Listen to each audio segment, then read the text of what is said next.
Of course, LSU football started up fall camp yesterday, and the off season, quote unquote, for us in this radio gig was pretty short because LSU baseball got it all the way through June.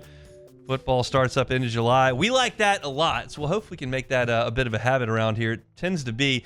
Jay Johnson, the architect of that baseball team, the 2025 national champs, good enough to give us a little bit of time here on this Thursday. Coach, we appreciate that time. How are you? Doing great. How you doing, Hunt? Doing quite well. You've been doing this a long time. I would imagine most Januaries look pretty similar. Most Octobers look pretty similar. Are you used to this July schedule yet?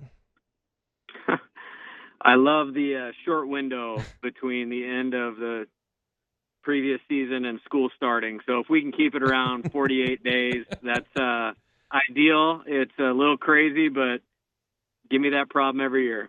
Yeah, for sure. Look, I think that the emphasis, just looking from the outside on the transfer portal when you put this next team together, looked like it was on the infield.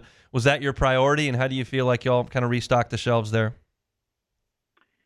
Yeah, it was one priority. I think what I've learned is you're not getting to Omaha or winning a national championship like we've done in 23 and 25 without future major league players, and that starts with the MLB Draft. And when you win one, you're just moving a lot of guys on, and we certainly did again with, I think it was 9 players drafted and 10 signing pro contracts. And, yeah, 3 of the 4 everyday infielders moving out. And they did a great job. I think we broke the LSU record for fielding percentage this year. It's something I'm proud of. And we had to go to work on retooling that thing. And I think we did a good job and really excited about the guys that we got. I want to talk a little bit about defense with Simpson and Dardar specifically. I know they both had phenomenal offensive years, but kind of what do you see as their defensive skill set?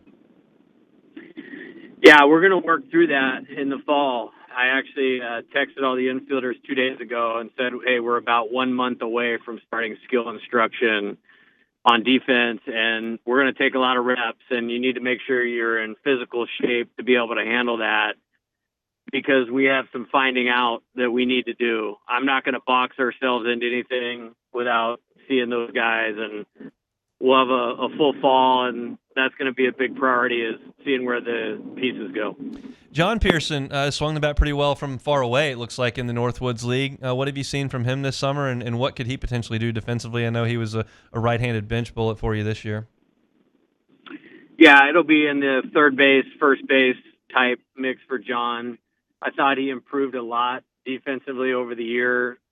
You don't get to see it if he's not in the games, but the skill work, early practice type stuff, I thought he did a good job. So he wants to be on the field. So if he can be good at third, good at first, there's a more window to do that. One more piece from the returning team here. Zack Cowan is going to be back for you. How big a deal is that? And kind of what do you see as his role on the next team? Well, it's very big with Zach. You're talking about a guy that outside of probably those 2 starters was just as important to our success as anybody. First team all SEC, pitching a ton of wins, pitching a ton of high leverage, close SEC games successfully.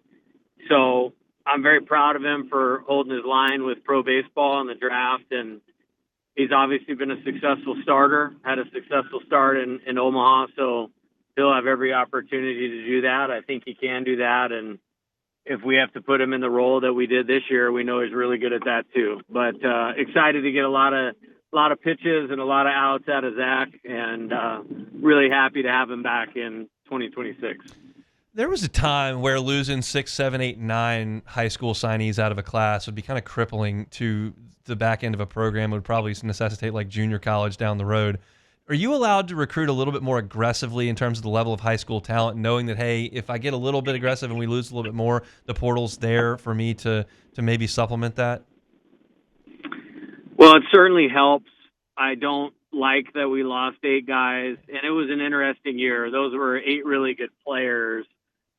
But something happened this year with the slot bonuses going way up. I think there was more picks.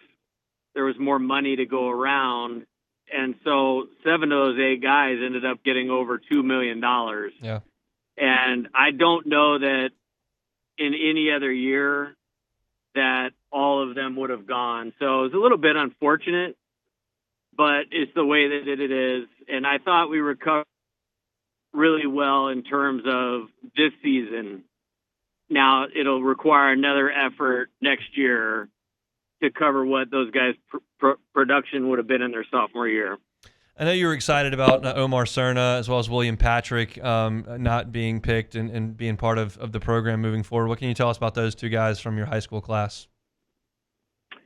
Yeah, very proud of them. They had high asking prices for professional baseball, really valued the LSU experience. And I think with Omar, you're getting one of the premier high school catchers. He also can play first base and third base. He's got tremendous power, and I think is going to be one of the elite hitters in our program over the next few years. So really, really excited about him. With William, it's a very interesting dynamic. He is as good an athlete as you will see. He's like a 6'3", 60-yard dash runner, was an excellent football player in high school. I think the more at bats, the more repetitions he gets, giving all his time to baseball, there's a really high ceiling. And so I'm excited to work with him and get into that potential.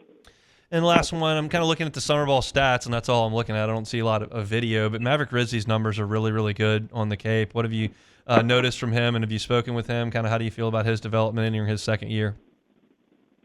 Yes, I went up there actually, and I saw one of those outings, and I thought he looked exceptional. My expectation is he will be one of the most important pitchers in the program next year, whether that's starter or one of those two guys you're going to at the end of the game, kind of like Kalin and Evans were for us this year, or Chase Shores at the end. I think he will be one of the best pitchers in the country this year, and really excited for Maverick. And, we got a lot of productivity out of him in a freshman season. He led our team in appearances, and I see him only building on that success. Coach, I'll let you go. I know you got a ton to do, so I appreciate a little bit of time, and we'll catch up during football season, all right? All right, looking forward to it.